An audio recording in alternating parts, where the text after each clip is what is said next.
our bi-weekly program entitled The Word in a Glimpse, which is broadcast live on Facebook every Monday and every Wednesday at 8 a.m. West Africa time, which is 7 a.m. GMT. Today is Monday, the 2nd of September, 2024, and our topic is the continuation of the topic that we already started, not last week, but the previous week. And the title is God has set open doors before us. God has set open doors before us. And today is part 4. God has set open doors before us, part 4. You see, so far in this teaching, we have only talked about what Satan does, either to keep the doors of our lives securely closed, or if they are nevertheless open, to prevent them from playing the role for which God has opened them in our lives. We said that there are 3 main situations that we may encounter in what concerns the doors of our lives. The first situation is the one in which the doors of our lives remain securely closed. So Satan makes certain that the doors of our lives remain closed, that they are not open. The second situation is the one in which the doors of our lives are open, but there are enemies dwelling at those doors. There are enemies at the doors of our lives. And the third situation is the one in which the doors of our lives are too narrow. They are open and there are no enemies, but they are too narrow to allow passage for certain items. We also talked of the 3 main reasons why Satan has designed these 3 situations in our lives. The first reason is to prevent us from coming out of any hardship or out of any other negative situation into which Satan might have put us. He wants to maintain us in that hardship. He wants to maintain us in that miserable situation. The second reason is to prevent any evil spirit, any demon, any curse, any familiar spirit, or any bad behavior from departing from our lives. And the third main reason is to prevent God's answers to our prayers and God's blessings from reaching us or from coming into our lives. We talked of all this in part 1, in part 2, and in part 3 of the current teaching.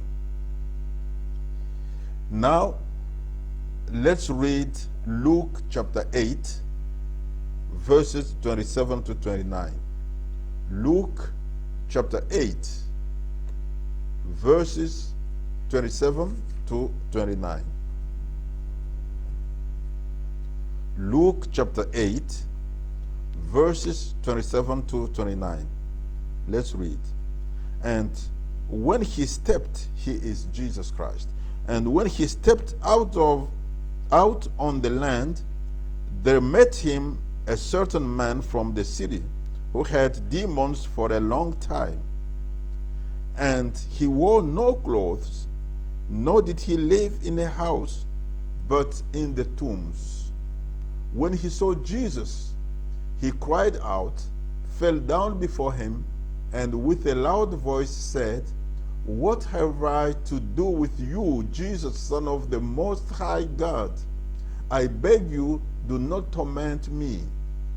For he had commanded the unclean spirit to come out of the man, for it had often seized him, and he was kept under guard, bound with chains and shackles, and he broke the bonds and was driven by the demon into the wilderness. You see, there are many examples of people who had been delivered from demons or from the like by Jesus Christ or in any other manner in the Holy Bible. And in the current example that we just read, in this current event we just read about, there was a certain man in the country of the Gadarenes. This man had been a man living in the city in the past. He owned a house in that city. But for some reason unknown to us, demons went to settle in him. A whole legion of demons. You have to read the whole event, the whole passage, to understand well what we're talking about. So there was a whole legion of demons that went to settle in that man. And these demons drove the man out of the city into the wilderness. And those demons made this man settle in the tombs. He was a man of the city. He owned a house in the city. Yet he was not enjoying his house. He was not living in the city anymore. He was living in the wilderness, dwelling in the tombs. Now, Satan's will is always to destroy our dignity and our personality. Satan's will is always to distort our identity. You see, the identity of this man had been distorted. He was no longer the respectable man of the city who owned a house in the city. Now he was a madman living in the tombs, in the wilderness, out of the city. You see, the main of Satan is to make us miserable, to make us the most miserable that he can. So for a long time, this man was no longer living in the city, but in the wilderness. He was no longer dwelling in a house, but in the tombs. He was no longer fellowshipping with the living, but with the dead. Yet, this wasn't his condition as designed by God himself. So Satan always strives to put and to maintain us in miserable conditions, in conditions which are opposed to the conditions that God has designed for us. So this man didn't want to stay in that situation. He wanted to come out of this situation, but it was impossible for him to do it on his own. So when he saw Jesus Christ, this is why when he saw Jesus Christ coming, when he saw Jesus Christ in the country of the Gadarenes, when he saw Jesus Christ from afar, he went to Jesus for deliverance. For example, when we read in Mark chapter 5, verse 6, it is said that this man saw Jesus from afar, then he ran and worshipped Jesus Christ. So he fell at the feet of Jesus Christ to worship him, and certainly to ask him for help, to ask for deliverance. So he ran to Jesus for help, to get deliverance, to be delivered, to come out of that miserable condition. So, since the aim of Jesus Christ in our lives is that we enjoy abundant lives, as he said himself, he said, I have come for my sheep to have life, and life in abundance. To have life abundantly, to have abundant life, to have fruitful lives, to have lives full of joy and happiness. So Jesus couldn't leave that man in that pitiful condition. So Jesus commanded the legion of demons to come out of that man, to live that man's life. The legion of demons was inside the man's life. So to live that man's life, these demons needed to use doors. They had to pass through doors. They had to pass through the doors of his life, because they were dwelling in his life. So those doors needed to be open for the demons to rush out of the man's life. Because even though Jesus had commanded them to leave the man, if the doors of the life of that man were closed, those demons couldn't leave. We are talking of spiritual doors, of course. So we clearly see that one of the first reasons why God wants the doors of our lives to remain open is for unclean spirits to live our lives. For unclean spirits and the like to go out of our lives. This is one of the first main reasons. So it is deliverance, in fact.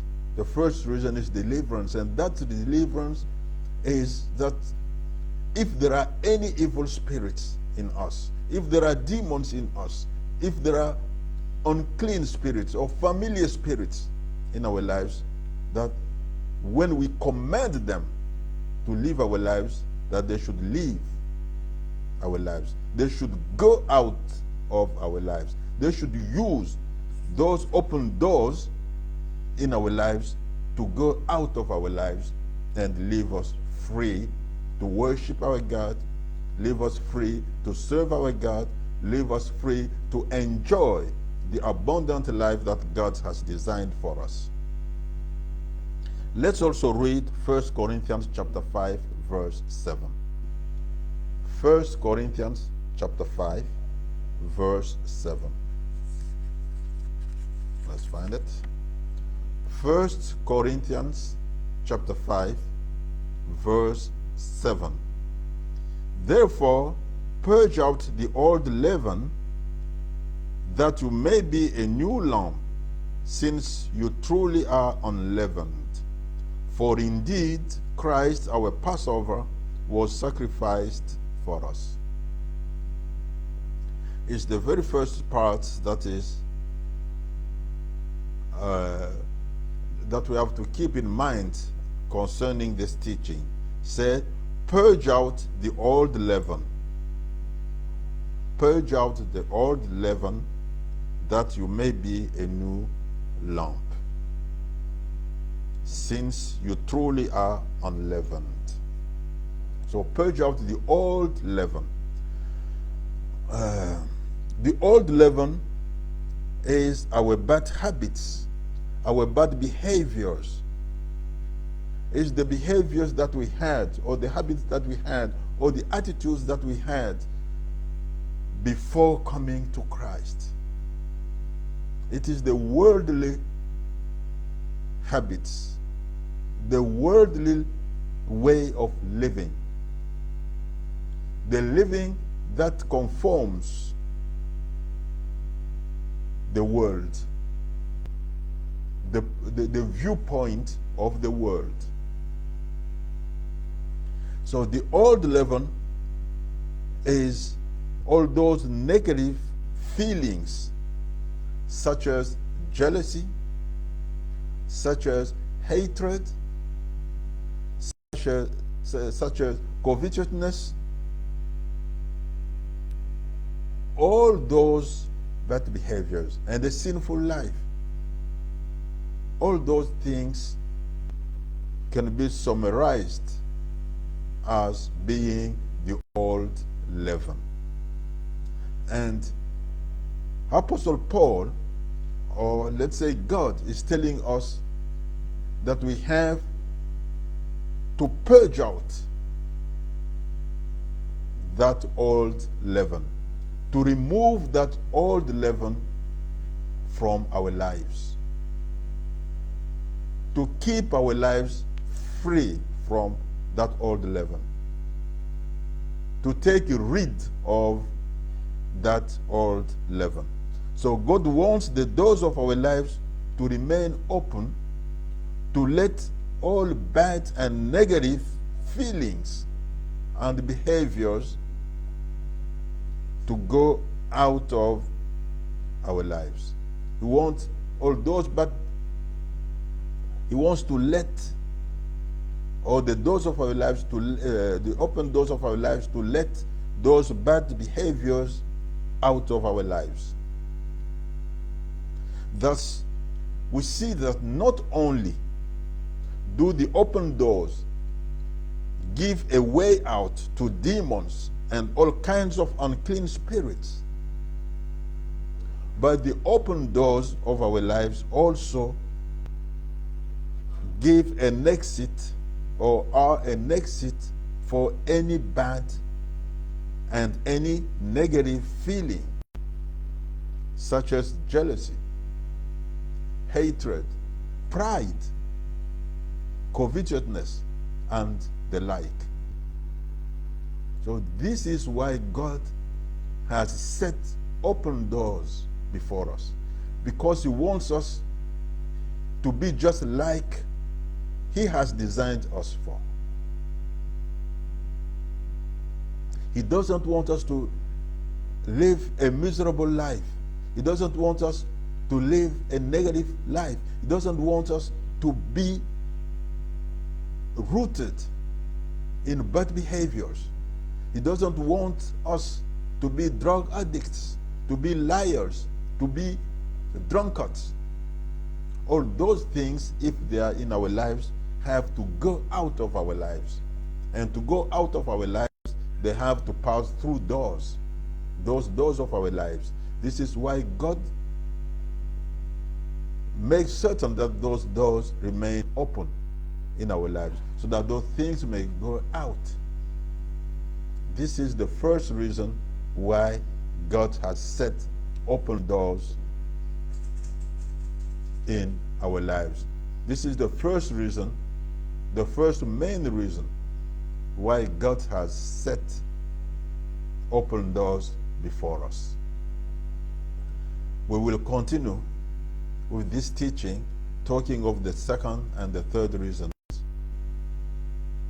on this coming Wednesday, the 4th of September. If, of course, this is the will of God for us. God bless you abundantly beyond all your expectations, and have a very, very wonderful week in the presence of the Lord and for the glory of the Lord.